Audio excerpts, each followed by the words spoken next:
It's a pleasure to have you join me on this virtual journey. Welcome. Hello, fellow enthusiasts.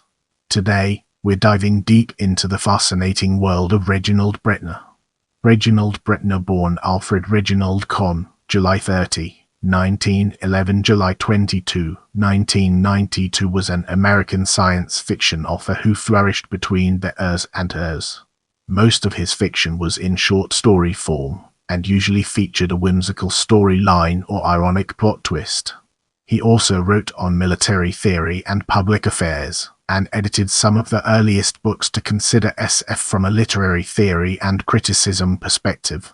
Bretnor's father, Grigory Kahn, was born in Russia, but he and his family left Siberia for Japan in 1917 and later settled in the United States.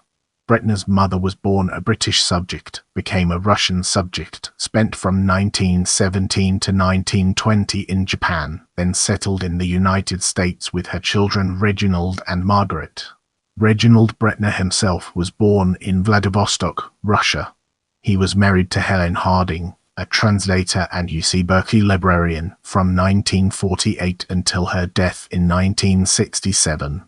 He subsequently married Rosalie, whom he referred to in a letter in the Southern Oregon Historical Society archives as Rosalie McShane, although she wrote under the name Rosalie Bodrero.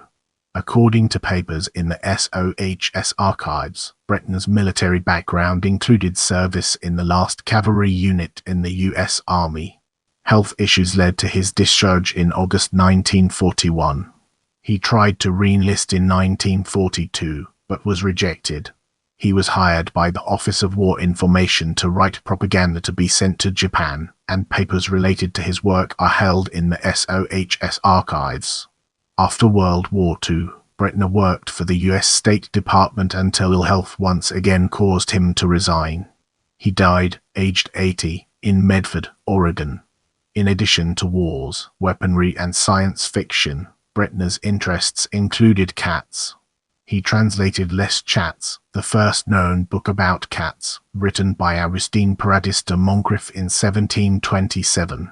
He also wrote multiple articles about cats, always owned cats, and considered himself to have a psychic connection to cats. It has been alleged that Bretnor was an early associate of Anton Chandler in the days before the founding of the Church of Satan, and that Bretnor and other science fiction authors were members of Levy's Order of the Trapezoid in the early eras. As we transition to the next segment, let's unravel the mysteries surrounding Papa Schimmelhann's series and gain a fresh perspective. The gniers come from the Verboeck short story, 1950 Little Anton novelette, 1951 Papa Schimmelhann and the Sodom Serum, 1973 Count von Schimmelhann and the Time Pony novella, 1974 The Ladies of Betelgeuse 9 novella, 1976 Papa Schimmelhorn's Yang novelette, 1978 The Schimmelhann File, Memoirs of a Dirty Old Genius collection, 1979 Schimmelhorn's Gold novel, 1986 Nobelist Schimmelhann novelette, 1987. Let's now enter the realm of anthologies and discover the fascinating stories it has to tell. The Future at War I, Hammer 1979, editor The Future at War II, The Spear of Mars 1980, editor The Future at War III, Orion's Sword 1980, editor. As we enter this new phase, let's analyze Ferdinand Feghout's series from different angles and evaluate its significance. Under the pseudonym Grendel Brereton, an anagram of Reginald Bretnor, he published a series of over 80 science fiction-themed shaggy dog vignettes featuring the time-traveling hero Ferdinand Feghout. Known as Feghouts, the stories involved Feghout resolving a situation encountered while traveling through time and space. Doctor Who with a bad pun. In one example, he explained his inability to pay his dues for a Sherlock Holmes fans society by turning out his empty pockets and declaring shellac.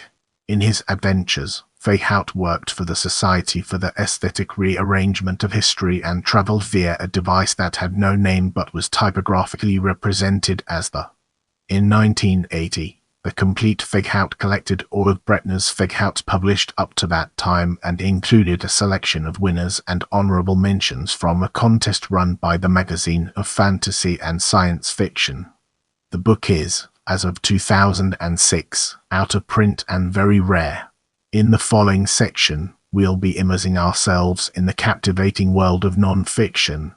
Reginald Bretnor invited leading SF authors and science writers to participate in virtual symposiums by contributing essays to fill Bretnor's own table of contents discussing the science fiction genre Science Fiction Today and Tomorrow, a discursive symposium 1975 with Frederik Pohl, Paul Anderson, Jack Williamson, Ray Bradbury, Hal Tennant, Isaac Asimov, Frank Herbert, Hugo Gernsback, Theodore Sturgeon, A. East, Van Vogt, Corey Panchin, Larry Niven, James Blish, Harlan Ellison, East. Smith, The Craft of Science Fiction, a symposium on writing science fiction and science fantasy 1976 with Robert A. Heinlein, Frederik Pohl, Larry Niven, Paul Anderson, Harlan Ellison, Hal Clement, A. East. Van Vogt, Frank Herbert, Jerry Pownell, Isaac Asimov, Jack Williamson, Norman Spinrad, Modern Science Fiction, Its Meaning and Its Future 1953, 2nd edition 1979, with John W. Campbell, Jr., Anthony Boucher, Fletcher Pratt, L. Sprague de Camp, Isaac Asimov, Arthur Celsius, Clark, Philip Wiley, Gerald Hurd. In 1969, Bretnor published a book on warfare titled Decisive Warfare, a study in military theory. Largely unnoticed by his science fiction readership but hinted at by his Future at War series, it proved him a scholar of varied talents.